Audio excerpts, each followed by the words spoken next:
I would like to invite Rabbi Lord and now Honorary Doctorate Jonathan Sachs to respond on behalf of the laureates.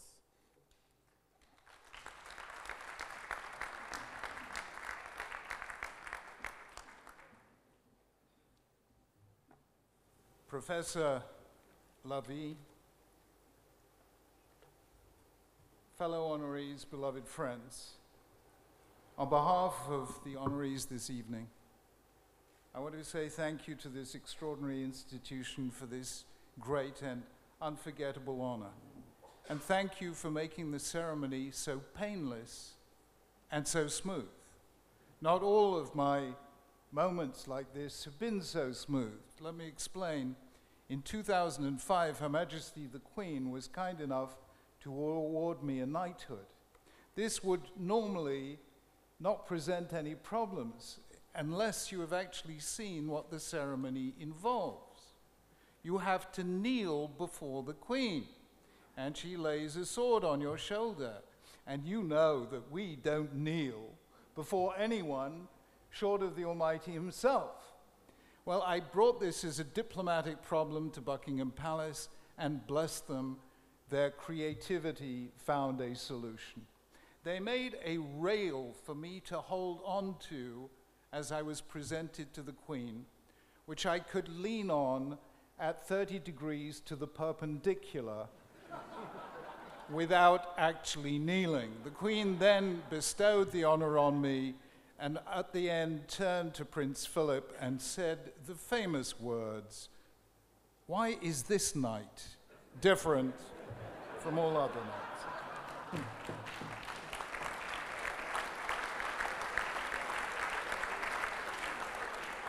But I have to say what an enormous honor it is simply to sit in the same room as the remarkable people you have honored tonight.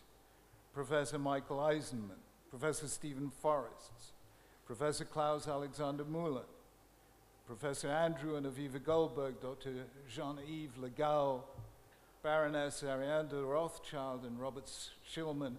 Outstanding, each one of them a giant in the field, and I thank each one of them for all they have given our generation. And what an honor it is to receive such a doctorate from this institution. Few institutions in the world have contributed so much to shaping an entire country, an entire culture, an entire economy, and to have bestowed on Israel and humanity this string of creative achievements in science and technology. In the 106 years, I think, of your existence, the Technion has helped make Israel one of the most dynamic economies of the world. Its graduates represent 70% of the founders and CEOs of Israel's high-tech companies. It is in itself, it has helped Israel in itself become one of the high-tech giants in the world. It has the highest concentration of startups anywhere outside Silicon Valley, and it has pioneered in almost everything. I don't understand half of this. Regenerative medicine, stem cell research, tissue engineering, aerospace, computer science, quantum engineering, nanotechnology, biotechnology, superconductivity, IT, all the things I said on the film my grandchildren explained to me very patiently. Our little 6-year-old grandson says, "Saba, don't worry, I'll make it easy for you."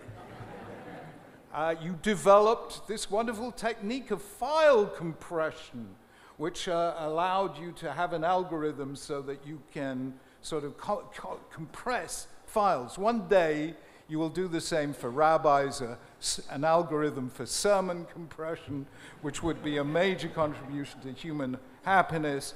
And you keep doing these wonderful things. You pioneered the treatment of Parkinson's disease, the game changer of Iron Dome. You have on your faculty 3 Nobel Prize winners. You have partnerships with universities across the world, from the United States to China, and you are a leader in entrepreneurship, taking technology from the laboratory to the market and from there into people's lives.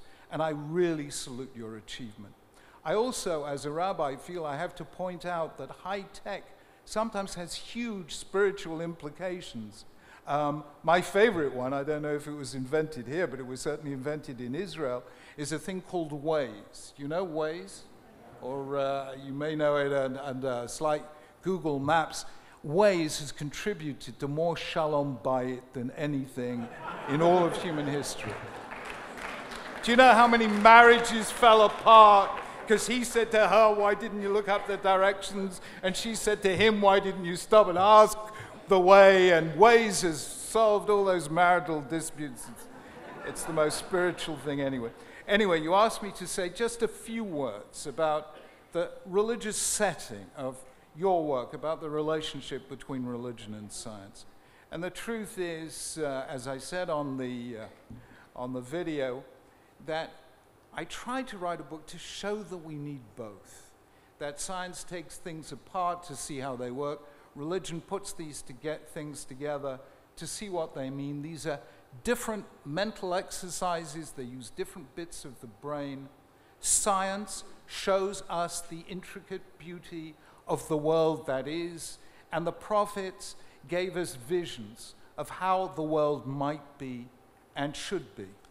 And that is really the marriage, the great partnership that seems to me to become ever more necessary in the 21st century. Because as our scientific and technological powers grow, so we need to deepen the dialogue between science and the great religious and ethical traditions. What does Judaism tell us about the responsibilities of science and technology in the 21st century? Let me sum it up doing my own personal bit of file compression algorithm here. But I would say very simply, Judaism teaches us 5 principles. Number 1, that science and technology and everything that Technion stands for is the fulfillment of the mandate of Genesis chapter 1, Umilu et haaretz vekivshuha. God's command that we should fill the earth and conquer it, to liberate ourselves from the tragedies of hunger and poverty and disease and homelessness and violence and war, move from a world in which lives are governed by fate to a world in which lives are governed by choice. And that is the first mandate, to become, in that beautiful phrase of the sages, Shutafim lakadosh baruch hu b'maaseh bereshit, God's partners in the work of creation. Number 2 is the mandate of Genesis 2, when God placed human beings in the garden, le'ovda u'l'shamra, to serve and conserve it. We are the guardians of the earth's natural resources for the sake of future generations. Number 3, perhaps the most powerful statement in all of history of the essential dignity of the human person, regardless of color, culture, class, or creed. Na'aseh Adam b'tzalmenu kidmutenu, that every single human being is in the image and likeness of God. And this becomes ever more important in an age of artificial intelligence and possibly super intelligence, where people like the late Stephen Hawking warned that we may be planning and executing our own obsolescence as a species. And Elon Musk, and most recently at the young age of 95, Henry Kissinger himself has just issued such a warning. I love the story of the American Jewish mother who said, when I became a mother, I found I could relate to God better. Now I know what it's like to create something you can't control. So we have to always remember human dignity and let us not create something we can't control. Number 4, Genesis chapter 9. The third time the Torah talks about our being in the image of God. Shofech dam ha'adam ba'adam damo yishafech ki b'tzelem Elokim asa et ha'adam. Human life is sacred. It is not just me who is in God's image, it is you who are in God's image. The other, our antagonist, the people who are not like us. And that has to be our moral constraint on what Thomas Hobbes called our perpetual and restless desire for power after power that ceaseth only in death. We must not create a world in which my freedom is bought at the cost of yours, or that my dignity is bought at the cost of yours. And finally, in Genesis 4, when Cain commits the first murder in human history, and then asks, Hashome achi anochi, am I my brother's keeper? To which the answer is yes. We are all our brothers and sisters' keepers. There is beyond the individual covenant that links us as Jews with God, the global covenant of human solidarity made between God and Noah that binds all of us in a sacred bond of collective responsibility. Those principles are important because with every new power that comes into the world, we know it can be used for evil as well as good, to harm as well as to heal.